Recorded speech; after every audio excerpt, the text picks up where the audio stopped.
Kaixo egun ondan hoi. Hasi aurretik ohartxo bat emon nahi nuke bai. Gorka Artola alkatiak egin sotzuen gaur arreria, baina egungo egoeran ohiko bihurtzen nahi da moduan konfinau indabe eta ezin da etorri bai. Ondo dago, baina konfinauta dago. Un fuerte abrazo de su parte. Eskerrik asko gaur, ona bertaratu zaten da noi, eta eskerrik asko batez be, gaur hemen zareten eta bertaratu ezin izan duzuen Carmen Ambroi Aranzábal, Jose María Ambroi Aranzábal, Joseba Askasibar Garate, Garbine Arrieta Astiazaran, Ana María Arruabarrena Etxesarreta, Manuel Arruabarrena Etxesarreta, Albine Askarate Garai, Edurne Begiristain Urzelai, Narciso Begiristain Urzelai, María Francisca Begiristain Urzelai, Silvestre Begiristain Urzelai, Eulogio Díez Sánchez, Julia Ecenarro Arostegui, María Dolores Estevez Sáez, Julia Farras Lascurain, Esther Farras Lascurain, Lucía Farras Lascurain, Esther Farras Lascurain, Anastasio Herrán Izarra, Mari Carmen Herrán Izarra, José Luis Irazábal Juez, María Josebe Lete Gabilondo, Sol Telleriarte Eguidasu, María Pilar Urzelai Arenasa, Francisco Urzelai Arenasa, Trini Urzelai Arenasa, Esther Viciola Velasco, Pilar Viciola Velasco eta Felipe Zúñiga Sánchez. Binorabidetako bidaia bat hasi zinuen zuotako askok oin 75 urte. Alde batetik, gerratik iesi nazioartean aterpe bila. Bestetik lehenago alaberandu hau, atzere Euskal Herrira, jaioterrira ero etxera bueltatzekoa. Decía que para muchos de vosotras y vosotros fue un viaje de dos direcciones. La de ida escapando de la guerra y buscando un cobijo en el extranjero, gracias al apoyo brindado por diferentes asociaciones y familias. Pero también años después, la mayoría recorristeis el camino inverso de vuelta, hacia vuestro lugar de nacimiento o vuestra casa. Partir demasiadas veces es partirse. Las niñas y los niños que surcaron los mares en el Habana o en cualquier otra embarcación, con sus corazones de cartón colgando del cuello, tenéis el corazón partido, porque parte de vuestros recuerdos, vuestra historia, vuestra identidad, también pasa por aquellas experiencias en Francia, en Inglaterra, en la Unión Soviética o en otros rincones del mundo. Kartuizko bihotzen aipamena ez da doainekoa. Paparretik zintzilik zuen bihotz zati bat be eraman zinuelako. Esperientziaz, bizipenez eta jakiturixaz bete zedin. Horregatik gaurko honetan, ez ditut joan behar izanan arrazoiak bakarrik aipatu nahi, bai altxamentu fascista edo gerra batez be. Bakarrik horrek ez ditut aipatu nahi. Baitza aterpia aurkitzu zinuen herri, familia eta elkarte horretan jaso zinuen arreria, elkartasuna eta empatia aipatu nahi ditut bereziki. Muchos viajes son de ida y de vuelta. Quiero que recordéis por un momento qué es lo que recibisteis allí, en los lugares que os acogieron. Hoy en día, miles de niñas y niños huyen de otras guerras o situaciones angustiosas con la esperanza de encontrar cariño y protección en otro lugar, igual que hicisteis vosotras y vosotros. A pesar de que hayan pasado 80 años, algunos dramas siguen pareciéndose demasiado. No olvidemos y tengamos empatía con las personas que necesitan nuestra comprensión y protección. Nekez irudikatu leike gaur egun zer izango zien bomben mehatxupian, Santurtziko portutik ies eitzeko zain emon zinituzten momentuarek. Baina batez be gaur eta hemen, zuen kartoizko bihotzetan ekarri zenituzten bizipenak eta esperientzia horretan jarri nahi dotarreta. Seguru nago zuek orduan jasotako harreria, babesa eta elkartasuna be ezinbestekoak izan diela, gure herri hau, gure Bergara hau, herri justu, solidario eta esaina hanskorra bilakatzeko saiakeran. No quisiera despedirme sin pediros que hagáis un pequeño ejercicio. Cuando la pandemia nos permita juntarnos otra vez con nuestros familiares, con nuestros conocidos y con nuestras amigas, por favor, tomaros 5, 15 o los minutos que os sean necesarios. Tomad el tiempo necesario para contar vuestra historia de los corazones de cartón a vuestras nietas, vuestros sobrinos, con el objetivo de que ésta no quede en el olvido. Eskerrik asko eta jasoizue Bergara arron maitxasunik handixena.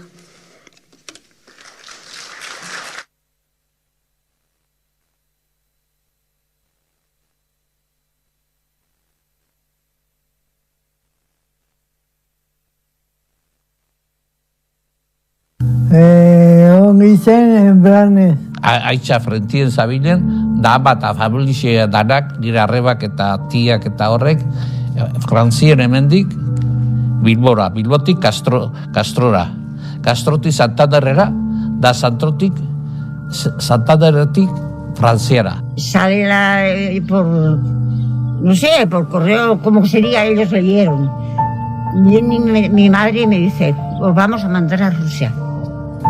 Salían 4 barcos y resulta que llegamos a Santander y no nos recibieron, no nos dejaron desembarcar ni nada. Entonces dio el barco la vuelta y cogió rumbo a donde podía llegar. Lleguemos a Francia. Como los fachas ya estaban en Anzola, a 3 kilómetros de allá, el padre, yo no sé dónde, encontró un coche y nos llevó a Ibar, donde una tía que tenía. Y de allá pues nos metieron, iban a la Cuadra, un pueblito pequeño, y allá vivía hasta que empezaron a hacer las listas para ir a Inglaterra, a Francia, y esto. Y el padre pues solo a la URSS, a ningún sitio más. Lehenengo, hola zela hauen Bilbon geski, amak apuntatu nuzkun ezea, Frantzia bialketako. Da gero handik, Belgika. De Bilbao nos metimos, le dio por ir a Santander, a Cabezón de la Sal. Y ya fuimos camino de Francia. Azkenean mintzat Kataluniara. Bilboaldea. Para la Unión Soviética. Irailian, urten genduan, Bizkaira, handikan joan ginen Gallartara. Da Gallartan guk 3 hilabetein da Santurtzen zerian barkuan Frantziara, Kabretonera. Habanan, zoragerezko barkua zan, akordatzen aiz.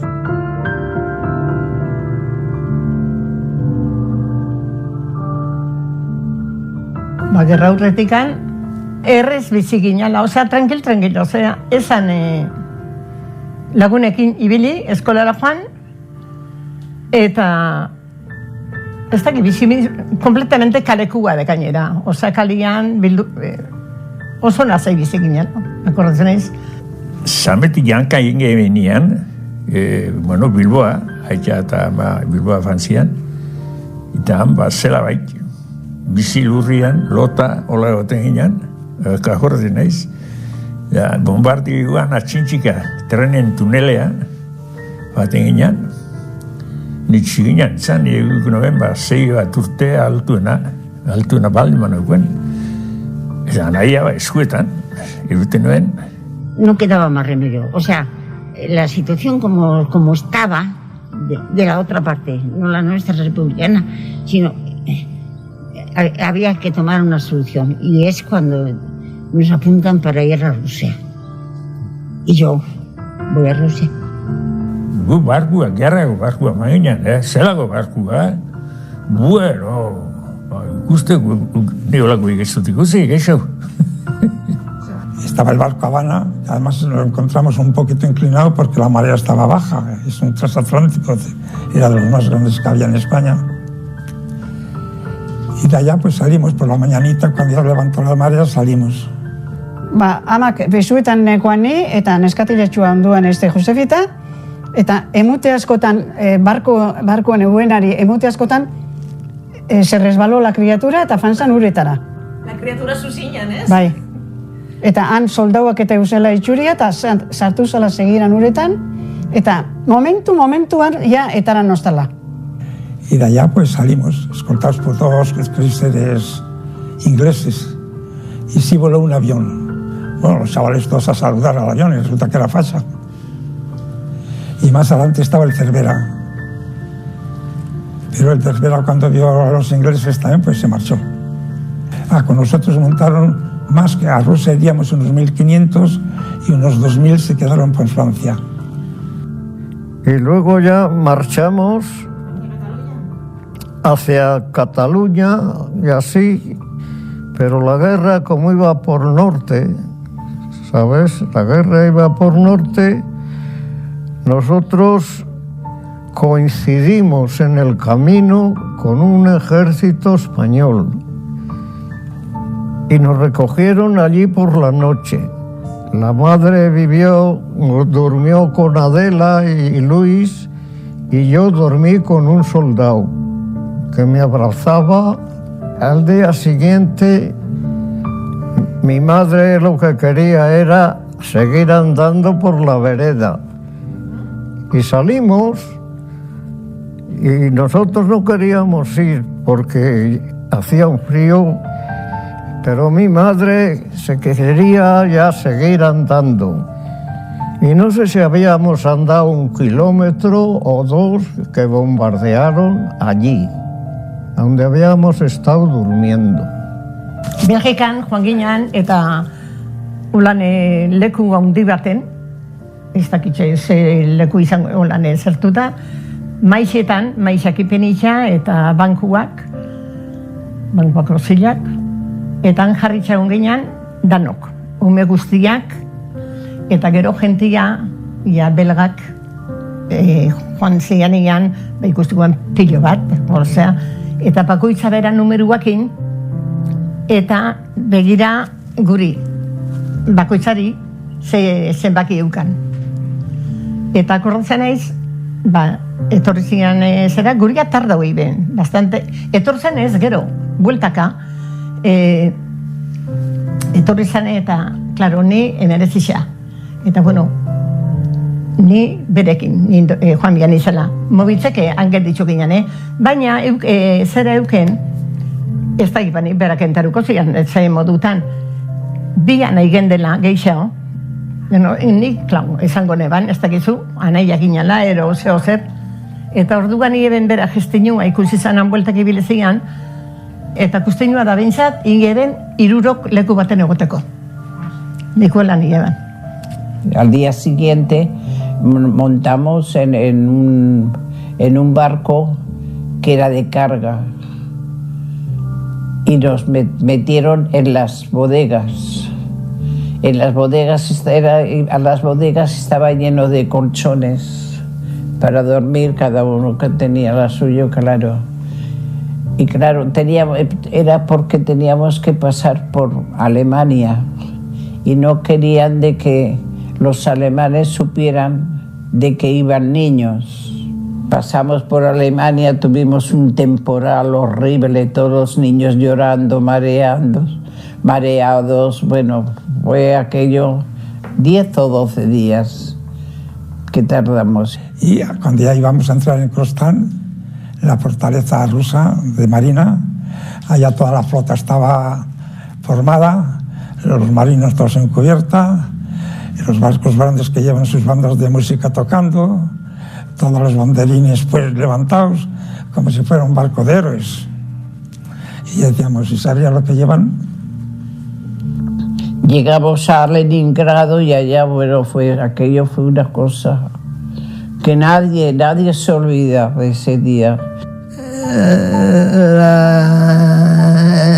El coro ruso cantó una canción a Stalin. Y a mí, Stalin, yo no lo conocía ni nada de eso.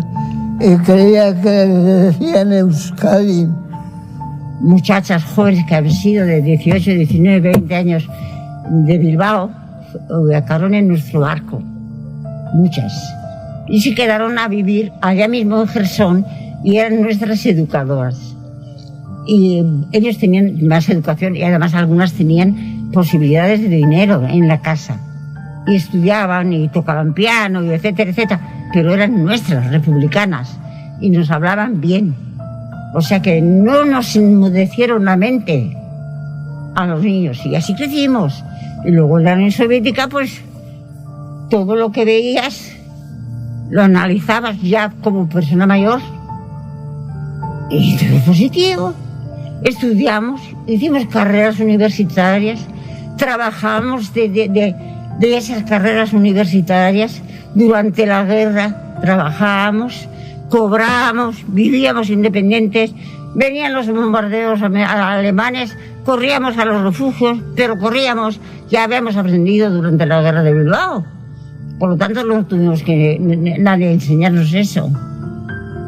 En fin, que era una vida muy aglomerada, no puedo decir bonita, porque buena. Era una vida buena, rodeados siempre de gente positiva. Eskatu itzauen sartzeko kolegioen eroselekoetan fede bautismo. Dani fede bautismo daukan ezer. Da zenbat bider kolegioen, claro, fraindiekin, a ti ya te bautizaría algún cura rojo. Klasen zeten da. Genti ez daki pasadoena, hau nabil kontentan zehozer, baina ze prezinuek eta zer gauza asko, galdu duronok gerria ze prezinuek askotan hartuta gago. Aprendí lo poco tiempo que fui, pero no me salía bien porque todavía había una forma de racismo, ¿sabes? Mismo en la escuela. Y la maestra me dio una vergüenza. Esta Paquita siempre se tiene que hacer, no puede hacer como todo el mundo, mire lo que ha hecho. Es que no teníamos dinero. No podía estudiar por la noche, porque esto era mucho antes en Luchón. ¿Cómo quería que vaya a la escuela? No teníamos luz, hacía los deberes con carburo. ¿Sabes? Las lámparas de carburo que huelen, que eran cosas y no podías. De Francia vine hablando el francés y mi padre dice, vaya lío, vaya lío. La mujer no sabe euskera, yo no sé castellano y la hija viene ahora hablando en francés. ¿Qué va a ser esto? Esto va a ser una casa locos. Guebila, Bilbon eusen, aitamak, eta abiso eusen hartu, abiso ipez. Eta peikuan lehio zela etorri zian, eta nahi zenan, hori da fundamentua, eta jolazienan, zeian, olako aterpe baten, mordua, umiak, nik geho penseitzen hori, zeran azkenengoa gehatu zana, zer? Leheno barrez, baina ane harbe ingo gen. Herrixan, le hicieron la vida imposible, gure amai. Eta orduan juten zan Guardia Zibila a cada momento a etxea, esanaz, a ber, ere mantentzuen ayuntamientura, eta, a ber, atxanuntzan. Eta amak zaten zuen, ¿qué más quisiera yo que saber dónde está mi marido? Zetxegan, que ez zakixan, eta gero kanpuen zaten zuen, neuk jakin jare, zeu izango nizuen. Tio bat egon zan dragoiakin, da zela gaixotu zan, da tuberkuloso geratu zan, da aldazarraten egote zan. Da ari topetan, bestio topetan, joder, izen egunero ez baina, joder, iruineotien behin etorte ziren guardazoiak etxea. Ni akordetan az, zer askotan zer registru itzi zauen etxien, gehatzen da zori. Ni umetan hori, guardazunak ikustia amezetan ben itxen hauen.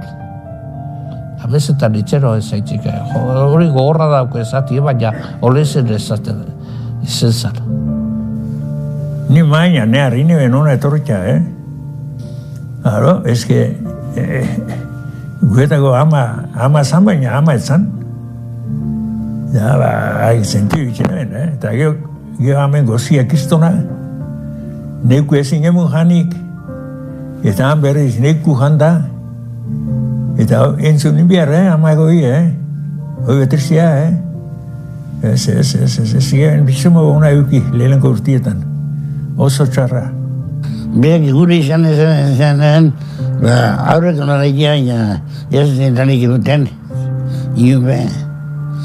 Eta horrekin, dedikazen, patetak eta eruaten zetik arabatik, estarbetuan zantzeko diruikio. Mira, pues venía gente y venían pidiendo. Entonces subían por los pisos a pedir y mi madre, pues vino una vez uno y le dice que vengo de la cárcel y ¿de dónde vienes, majo? Y dice, de Santoña. Y dice, hombre, de Santoña. Y dice, y vengo sin ropa, o sea, venía con eso y le dice, bueno, pues no te preocupes, de lo que tengo te daré. Y fíjate qué cosas. Le sacó un plato de comida en las escaleras que se suben para el camarote, en la calle Ferrerías. Le sacó, porque a ella le daba miedo meterlos en casa. Y le quitó la ropa que tenía y se la metió en un caldero para quitarle los piejos. Así varias veces, varios presos que venían, yo le decía, todos vienen a nuestra casa, todos los pobres vienen a nuestra casa. Y nosotros que somos pobres y todavía vienen más pobres a nuestra casa.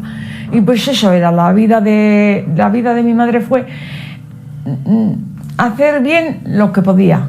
Gure etxean, gerra asuntua oso gutxi berba.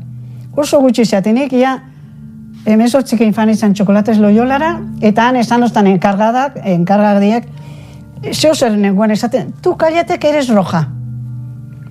La primera vez que había oído que era roja. De mi padre nik entzun barinekoan. ¿Roja? ¿Y qué es eso? Si yo soy más blanca que no sé qué, gainean esan zan. Si me suele reñir el médico que voy a espantar a los de la sala de espera de lo blanca que soy, zatibete que onaiz ni con muy mal color.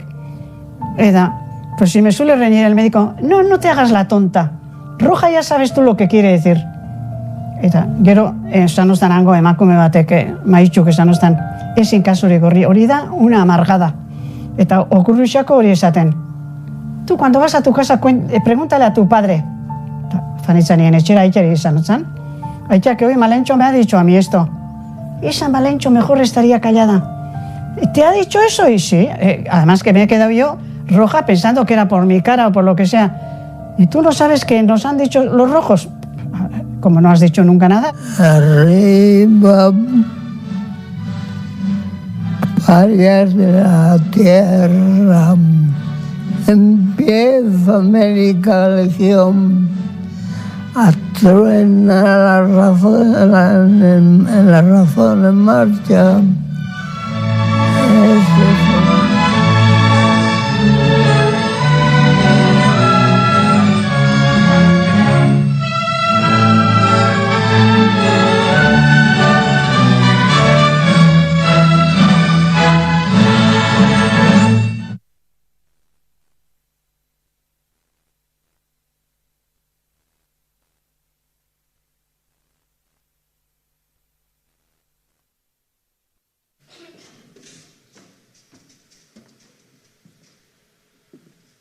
Bueno, kaixo, eguerdi on denoi, eskarrik asko etortzekatik, eta orain daukagu gurekin Jon Gambra, diputaziotik partez etorri da, omenaldizia zurekin egoteko pizkat. Hitza emango berai. Eskarrik asko.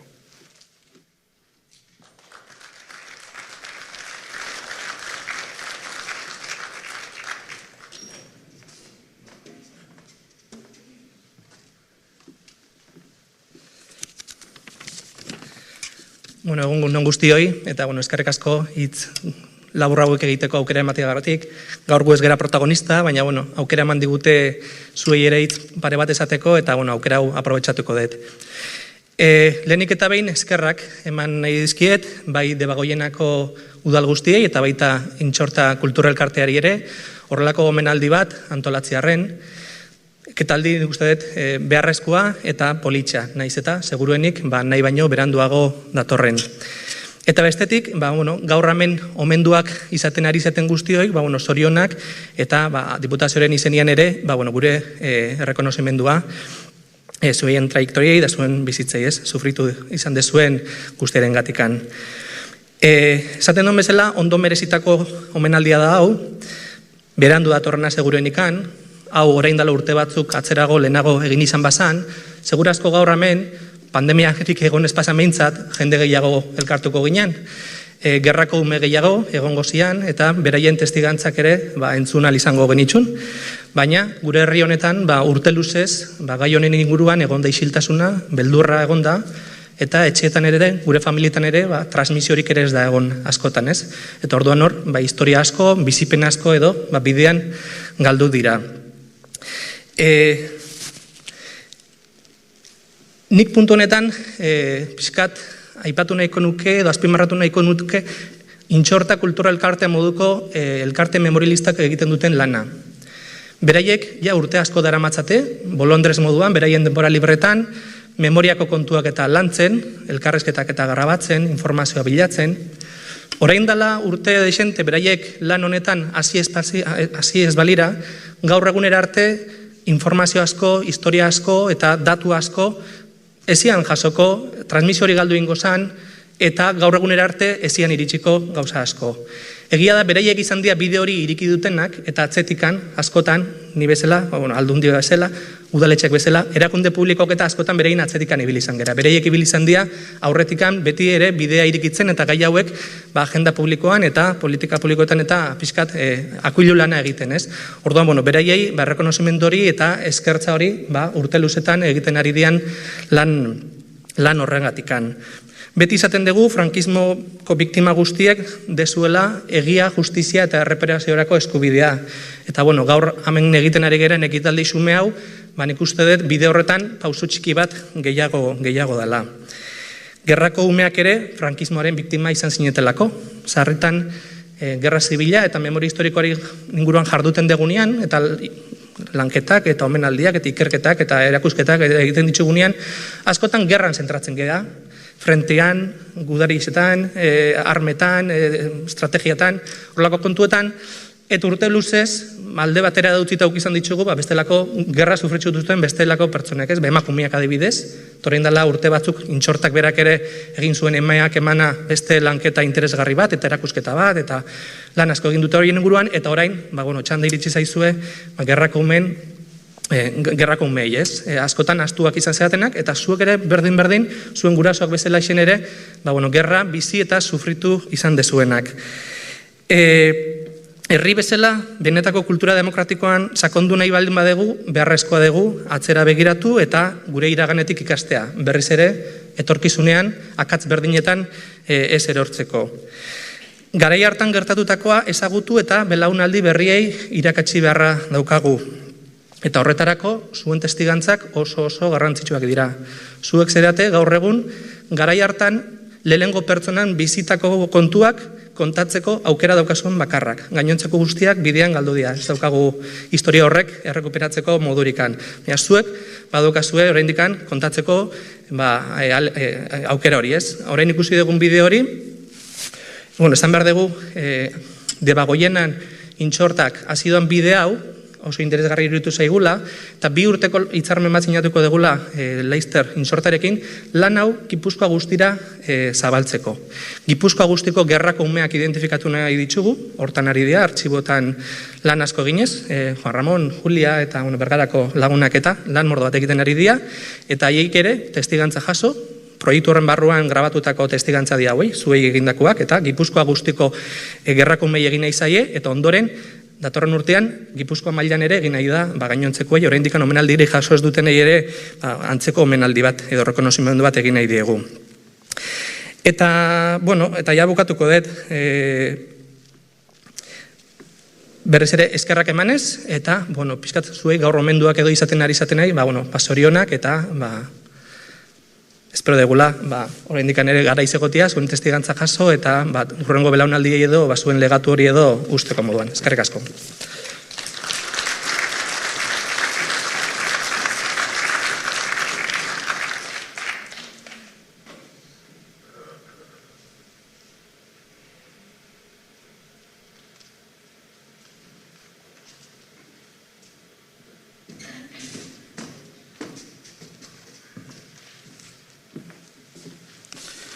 Eskerrik asko, Jon.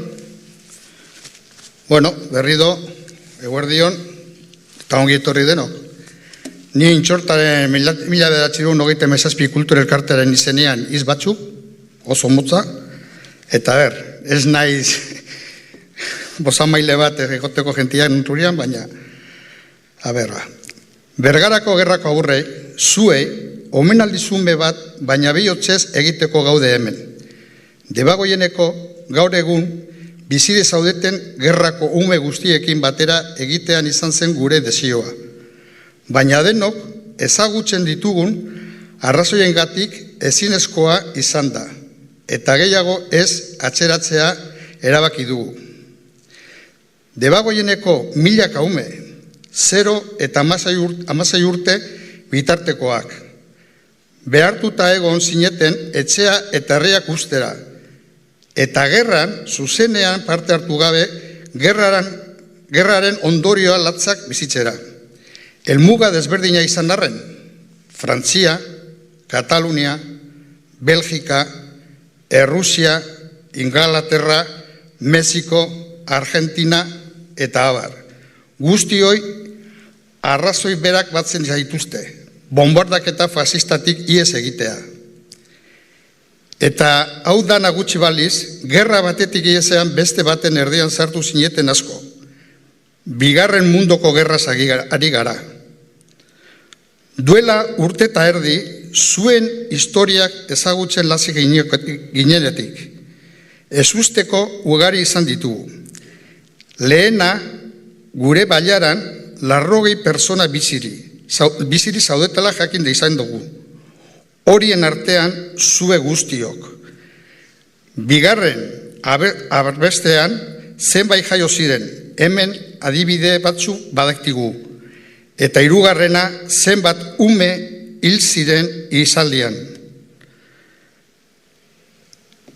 Buenos días a todos y a todas. Agradecemos muchísimo vuestra presencia.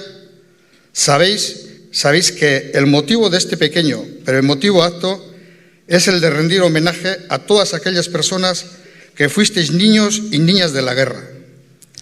El golpe militar fascista contra la Segunda República os obligó a dejar vuestras casas y localidades y, sin ser parte directa de la guerra, a tener que vivir todas sus consecuencias. Vuestra infancia se vio truncada por el horror de una guerra que erais incapaces de entender. Caminando en trenes o en las bodegas de los barcos salisteis al extranjero. Un lugar inimaginable en aquellos días, muchas veces entre bombardeos o buques fascistas al acecho. En muchas ocasiones fueron las amachos, las amamas, las tías, las que apretaron vuestras manos y calmaron vuestro miedo. ¡Qué miedo! Vuestro llanto. Ellas también tenían que estar aquí, con nosotros, por supuesto. Es de justicia recordarlas porque la mayoría se fueron envueltas en su silencio y en sus penas, sin ningún reconocimiento. No fuisteis pocos los que nacisteis allí, y también los que allí murieron.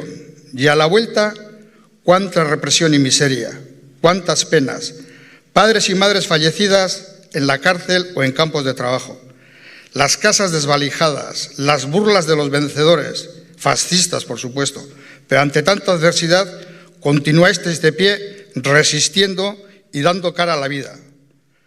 Gaur jaso behar duzue Inigo Arregin egindako egiaren iturria, erresistenzia horren oroigarria. Baina badira 100 batzuk bidean gelditu direnak. Horrei gogoratzeko eskatuko minutu bateko itxiltasuna gordeko dugu. En recuerdo de tantas y tantos que han quedado en el camino, vamos a guardar un minuto de silencio por todos ellos y todas ellas. Así que, por favor, un minuto de silencio en recordatorio de toda esta gente.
Bueno, eta orain emango recordatorio hau, y llamaremos, porque tienen peso las figuras, a ser posible que vengan algún pariente de los homenajeados. Entonces yo voy a ir nombrando por el homenajeado y un representante, un pariente, que pasa a recoger, por favor. Ambroy Aranzábal José María. Recordaros que en Vergara fueron unos 220 los niños que tuvieron que salir, que tenemos reconocidos cuando la guerra.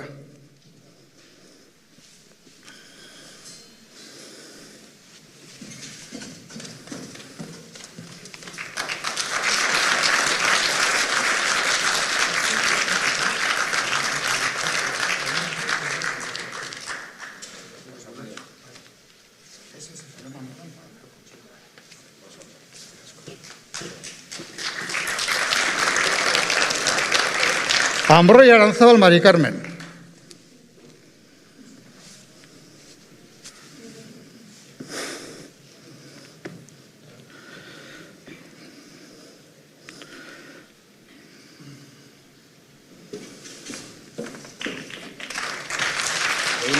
Hola.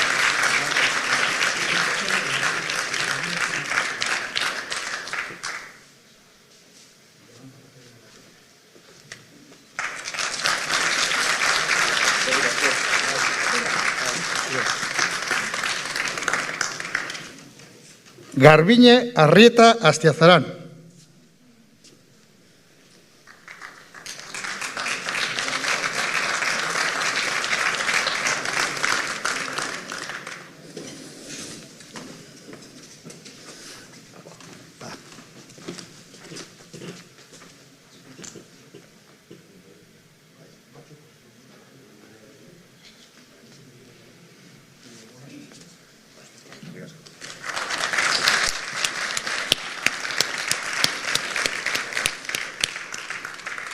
Azkarate Garai Albine.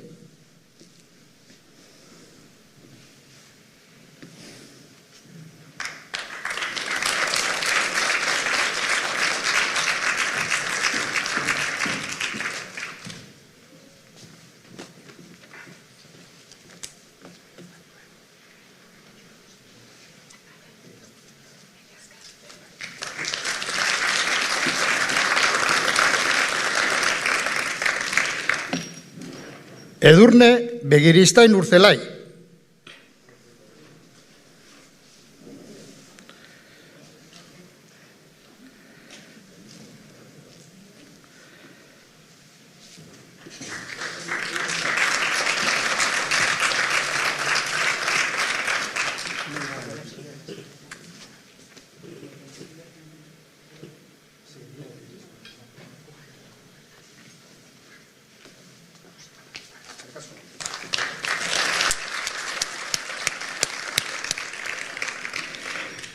Begiristain Urzelai Narciso. Narciso no ha podido venir por motivos médicos, si no hubiera estado presente también con nosotros.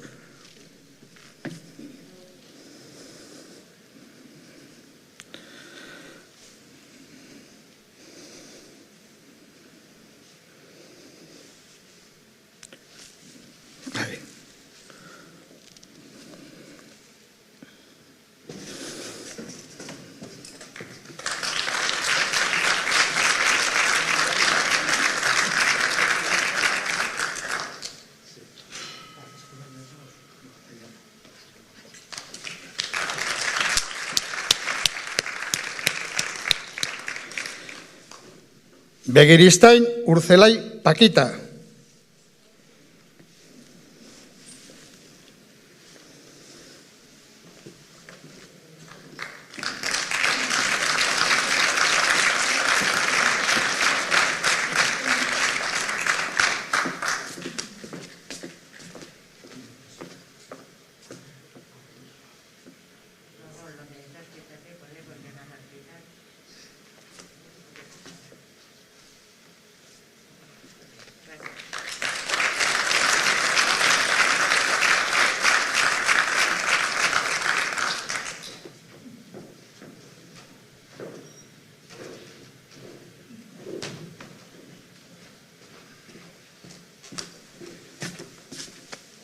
Begiristain Urzelai Silvestre.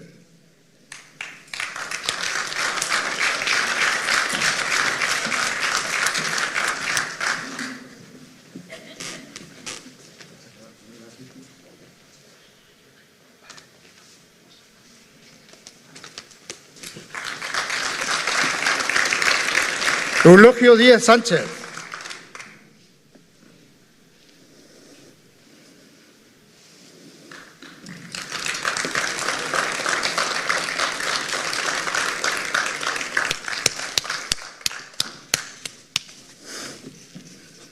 Hola Isabel.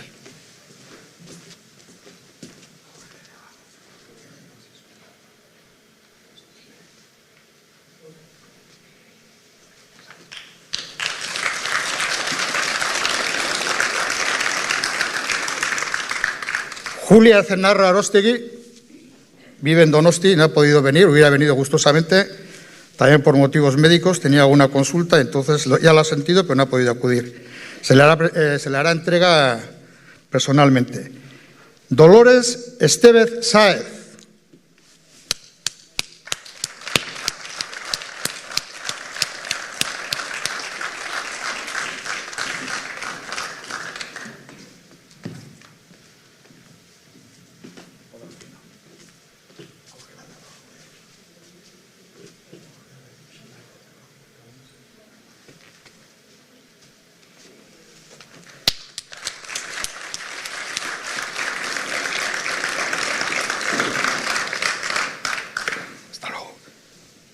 Esther Farras Lascurain.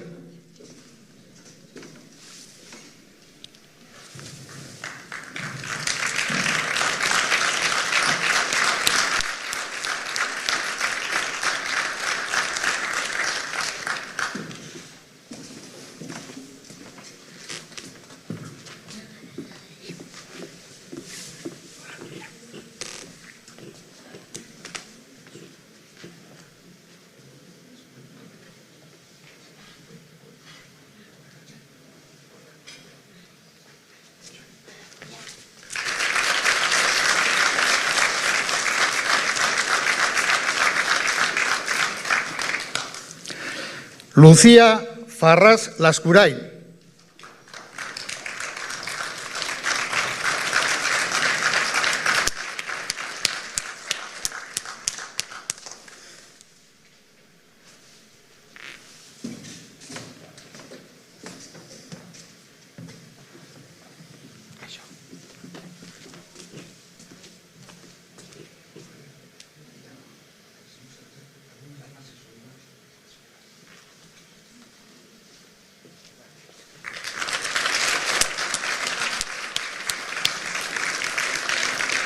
Anastasio Herrán Izarra.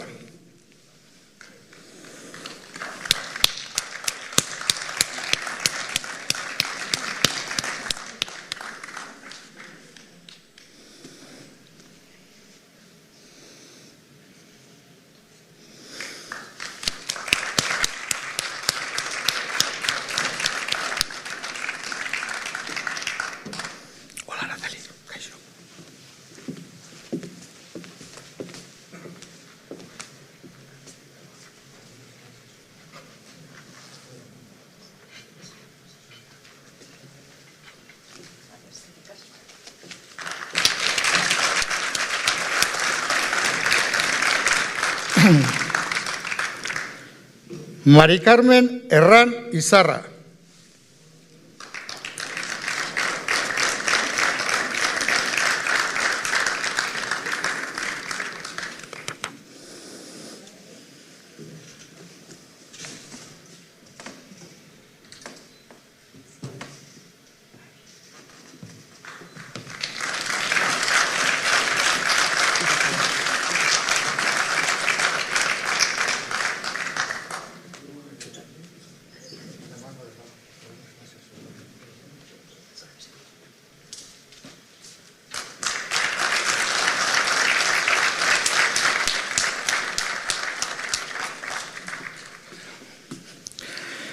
Telleriarte Egidazu Sol.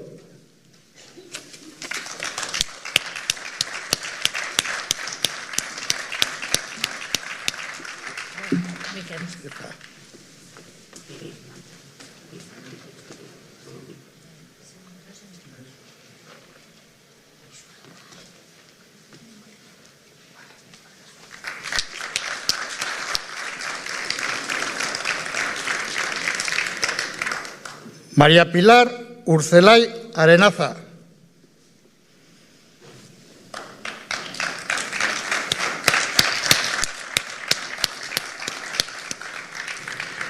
Recordar que viven un hermano y una hermana de María Pilar, que también están vivos y están en Francia, uno un poco pochita y el otro tiene problemas de movilidad, pero también se ha intentado hacer lo posible porque hubieran venido.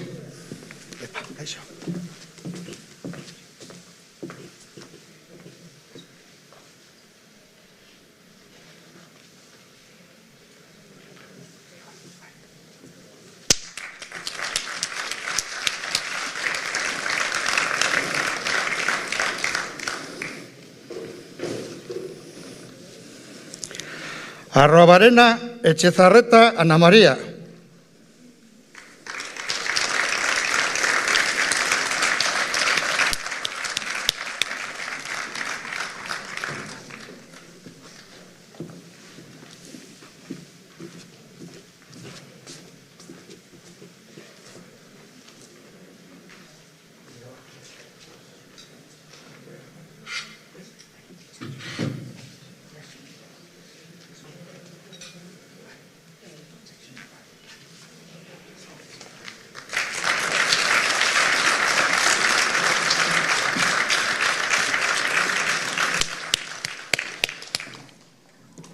Juan Ramón, va a falta. Arrobarena Echezarreta Manuel. Va a falta.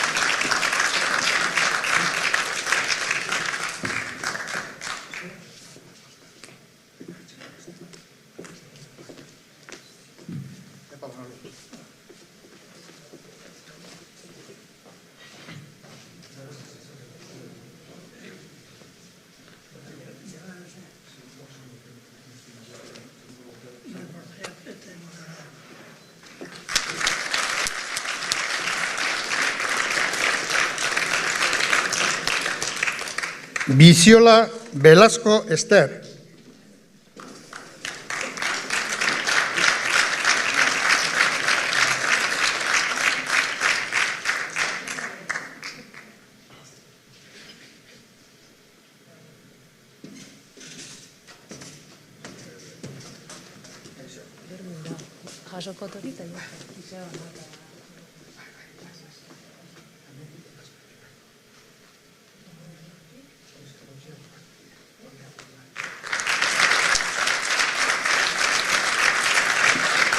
Bueno, bat gutxego ipini du, baina hotxek garriko kotxetik.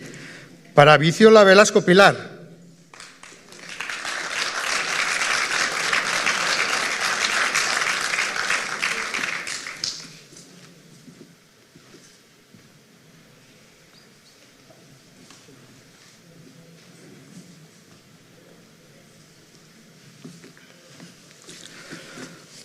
Bueno, mientras me trae la otra figura que falta, para Pilar, ya lo siento, hemos contado mal o no sé qué ha pasado, a la hora de meterlas aquí todas, como hemos andado con prisa y un poco liados. Lo único, deciros que se agradece mucho vuestra presencia. La gente que no ha podido venir, les echamos en falta, haremos lo posible por contactar con ellos. Eskerrik asko, eta oin bai. Pilar Biziola Velasco.